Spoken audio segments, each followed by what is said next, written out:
बिस्मिल्लाहिर्रहमानिर्रहीम रब्बिश्रह ली सदरी वयस्सिर ली अमरी वहलुल उक़दतम मिन लिसानी यफ़क़हू क़ौली। अस्सलाम वालेकुम डियर स्टूडेंट, उम्मीद है कि आप खैरियत से होंगे। तो कंप्यूटर की स्क्रीन की जानिब पढ़ने से पहले आपसे गुजारिश है कि आप मेरे चैनल को सब्सक्राइब करें, बेल आइकन को प्रेस करें और वीडियो अगर अच्छी लगे तो उसे लाइक और शेयर करें। तो आज हम पढ़ेंगे तशबीह की तारीफ़। तशबीह उर्दू अदब की एक अहम सिफ़त है। तशबीह से मुराद है किसी एक चीज़ को किसी दूसरी चीज़ के साथ किसी मुश्तरक सिफ़त की बना पर मिलाकर बयान करना ताकि बात ज़्यादा वाज़ेह और ख़ूबसूरत हो। सादा अल्फाज में जब हम किसी चीज़ को किसी और चीज़ जैसा कहें तो उसे तशबीह कहते हैं। ठीक है, यानी आपने किसी चीज़ को किसी दूसरी चीज़ से उसकी खूबी की बना पर उस जैसा करार देना है। तो जब आप उसको उस जैसा करार देंगे तो वो क्या कहलाएगी, वो तशबीह कहलाएगी। अब मैं आपको इसकी मिसालें बताती हूँ। ठीक है, ये कंप्यूटर की स्क्रीन पे आपको एक मिसाल नज़र आएगी, लेकिन मैं इसकी एक दो मिसालें और भी आपको करवाऊँगी। तो सामने देखिए, लिखा है वो शेर की तरह बहादुर है। वो शेर की तरह बहादुर है। इसका चेहरा चाँद की तरह रोशन है। अब ये दो मिसालें हैं। पहले हम पहली मिसाल को पढ़ेंगे कि वो शेर की तरह बहादुर है।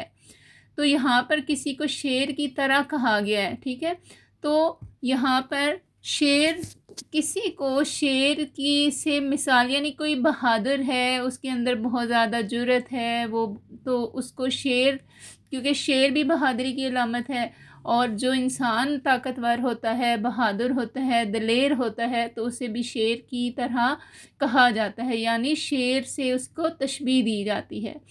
उसके बाद अगला है, इसका चेहरा चाँद की तरह रोशन है।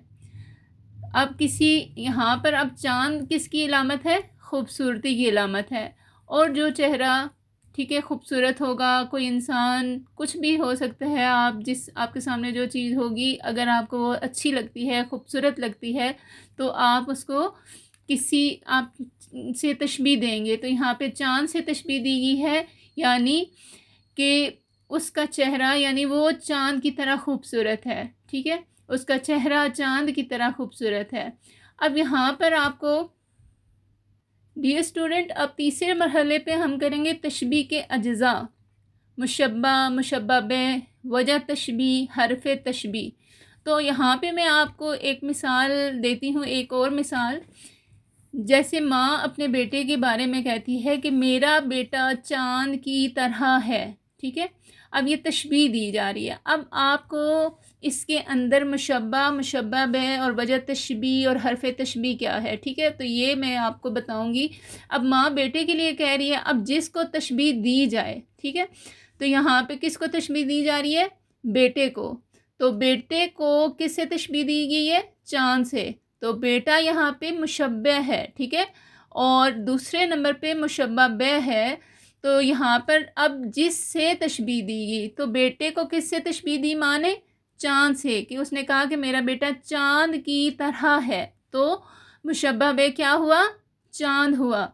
उसके बाद वजह तशबीह आ जाती है। अब चाँद में और बेटे में जो मुश्तरक खूबी है, सिफ़त है, ठीक है, कोई भी खूबी सिफ़त जो है उसको हम क्या कहते हैं? वजह तशबीह कहते हैं। यानी उसका बेटा बहुत खूबसूरत था तो उसने उसको चाँद से तशबीह दी, तो यहाँ पे मुश्तरक खूबी जो है वो क्या हुई? खूबसूरती हुई। ठीक है, वजह तशबीह खूबसूरती हुई। अब उसके बाद हरफ तशबीह। अब जब मेरा बेटा चाँद की तरह है, तो इसमें हरफ तशबीह में जैसे, की तरह, सा, इस तरह के अल्फाज आते हैं। उम्मीद है कि आपको तशबीह की तारीफ़, उसकी मिसालें और उसके अज्ज़ा अच्छी तरह से समझ आ गए होंगे। अपना बहुत सा ख्याल रखिएगा। अल्लाह हाफ़िज़।